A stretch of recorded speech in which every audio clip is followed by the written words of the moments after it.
ഇതാണ് മഞ്ജുള ആൽ. മഞ്ജുള കെട്ടിയ മാല എന്നറിയില്ലേ, ഇതാണ് മഞ്ജുള ആൽ.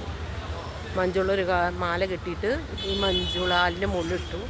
അത് നേരെ ചെന്ന് നമ്മുടെ കൃഷ്ണൻ്റെ കഴുത്തിൽ കിടക്കുന്നുണ്ടായിരുന്നു. കാലത്ത് നിർമ്മാലയം തൊഴാൻ പോയപ്പോൾ കൃഷ്ണൻ്റെ കഴുത്തിൽ മഞ്ജുള കെട്ടിയ മാല. അതിനാണ് മഞ്ജുള എന്ന് പറയുന്നത്.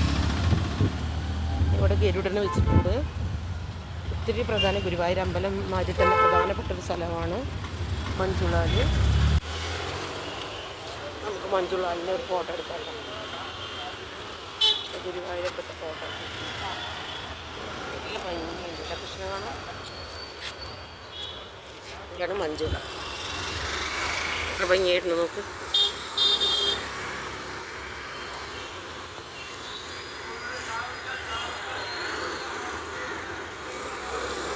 ഗുരുവായൂർ മാതിരി തന്നെ വിശേഷപ്പെട്ട സ്ഥലമാണ് മഞ്ജുള. ആൾമറക്കുന്ന 3 നിലയൊക്കെ കുഴിഞ്ഞ് നല്ല ഭംഗിയായിട്ടുണ്ട്. അങ്ങനെ നമ്മുടെ ഗരുഡൻ ഇരിക്കുന്നത്. മഞ്ജുളാലിൽ ഗരുഡൻ.